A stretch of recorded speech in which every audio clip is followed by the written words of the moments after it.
ಉಡಾಯಿಸೋ ಖಾರ ಬಣ್ಣ ರುಚಿಯನ್ನು ನೀಡುತ್ತದೆ. ಮೆಣಸಿನ ಪುಡಿ ಚಿಂದಿ ಉಡಾಯಿಸೋ ಖಾರ ಬಣ್ಣ ರುಚಿ. ಆಯಿತು ನೋಡಿ, ಅವ್ರಿಗೆ ಅವತ್ತೇ ನಾವು ಹೇಳಿದ್ದೀವಿ, ನಾವು ಮುಖ್ಯಮಂತ್ರಿಗಳು ವೈಮಾನಿಕ ಸಮೀಕ್ಷೆ ಮಾಡಿದ ಮೇಲೆ ತಡ ಮಾಡದೆ ಇವತ್ತಿನ ದಿವಸ ನಾವು ಪರಿಹಾರವನ್ನು ಘೋಷಣೆ ಮಾಡಿದ್ವಿ.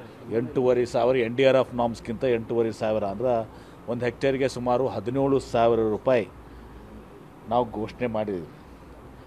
ಈ BJP ಅವ್ರಿಗೆ ಹೇಳಿ ಇವತ್ತು 14ನೇದು ಫೈನಾನ್ಸ್ ಕಮಿಷನ್, 15ನೇ ಫೈನಾನ್ಸ್ ಕಮಿಷನ್ ಸುಮಾರು 60,000 ರಿಂದ 70,000 ನಮ್ಮ ರಾಜ್ಯಕ್ಕೆ ಕೋಟಿ ಬರುವಂಥದ್ದು ಅನ್ಯಾಯ ಆಯಿತು. ಅಷ್ಟೇ ಅಲ್ಲ, ಇವತ್ತಿನ ದಿವಸ ನೀವು ಇದನ್ನು ತಗೊಳ್ಳಿ, ನಮ್ಮ ಅಪರ ಭದ್ರಾ ಯೋಜನೆ 5,800 ಹಿಂದಿನ ಸರ್ಕಾರದಲ್ಲಿ ಕ್ಯಾಬಿನೆಟ್ನಲ್ಲಿ ಘೋಷಣೆ ಮಾಡಿರುವಂಥದ್ದು, ಕ್ಯಾಬಿನೆಟ್ನಲ್ಲಿ ಘೋಷಣೆ ಮಾಡಿರುವಂಥದ್ದು. ₹1 ಬಂದಿದೆ ಅಂತ ಹೋಗಿ ಬದಲ ಆ ಕೆಲಸ ಮಾಡಿಸಿ ಅಂತ ಹೇಳಿ. NDRF ನಾರ್ಮ್ಸ್ ಏನಾಗಿದೆ, ಭಾಳ ಕಡಿಮೆ ಇದೆ, ಅದನ್ನು ರಿವೈಸ್ ಮಾಡೋಕ್ಕೆ ಹೇಳಿ. ಒಂದು ಹೆಕ್ಟೇರ್ಗೆ 8,500 ಇದೆಯಲ್ಲ ಒಣ ಬೇಸಾಯಕ್ಕೆ, ಅದು 20,000 ಮಾಡಿಸಿ. ಆ ಕಡೆ ಹೋಗಲಿ, ಅವರು ಡೆಲ್ಲಿಗೆ ಹೋಗಲಿ. ಅವ್ರು ಡೆಲ್ಲಿಗೆ ಹೋಗುವಂಥ ತಾಕತ್ತೂ ಇಲ್ಲ, ಆ ಧೈರ್ಯನೂ ಇಲ್ಲ, ಹೆದರ್ಕೋತಾರೆ. ಡೆಲ್ಲಿಗೆ ಹೋದ್ರೆ ಏನಾಗಿತ್ತಪ್ಪ, ನಮ್ಗೆ ಏನು ಬೈದು ಕಳಿಸ್ತಾರ ಅಂಥೇಳಿ ಇಲ್ಲೇ ಸುಮ್ಮನೆ ಸುತ್ತಾಡೋದು. ಯಾವ ಟೀಮ್ ಬರತ್ತದ BJPಗ? ಅವರಲ್ಲಿ ಒಂದು 7-8 ಟೀಮ್ ಅದಾವೆ, ಹೆಚ್ಚೇ ಅದಾವೆ. ಆರ್ ಅಶೋಕದ್ದು ಒಂದು, ವಿಜಯೇಂದ್ರದೊಂದು, ನಮ್ಮವರೊಬ್ಬರು ಹೊರಗೆ ಹೋದರು. ಮತ್ತು ಯಾರ್ಯಾರ್ದವ್ರ ಟೀಮ್? ಭಾಳ ಟೀಮ್ ಅದಾವೆ. ಜೋಶಿ ಅವ್ರದ್ದೊಂದು, ಸೋಮಣ್ಣವ್ರದ್ದೊಂದು,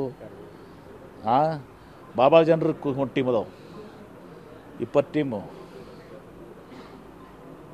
ಬಾಗಿಲು ಒಂದಿಲ್ಲ, 100 ಬಾಗಿಲು ಅದಾವೆ. ಯಾವ ಬಾಗಿಲು ಜನ ಬರಾಗ್ತಾರೆ ಗೊತ್ತಿಲ್ಲ.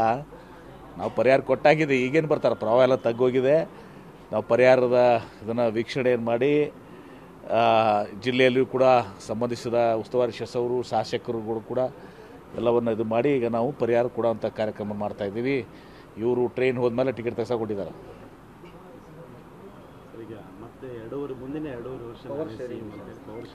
ನೋಡಿ, ನಮ್ಮ ಪಕ್ಷದಲ್ಲಿ ಒಂದೇ ಹೇಳ್ತೀನಿ, ಪದೇ ಪದೇ ನೀವು ಕೇಳುವಂಥದ್ದೆಲ್ಲ, ನಮ್ಮ ಪಕ್ಷದಲ್ಲಿ ಎಲ್ಲ ವಿಚಾರಗಳು ಹೈಕಮಾಂಡ್ ನಿರ್ಧಾರ ಮಾಡ್ತವೆ.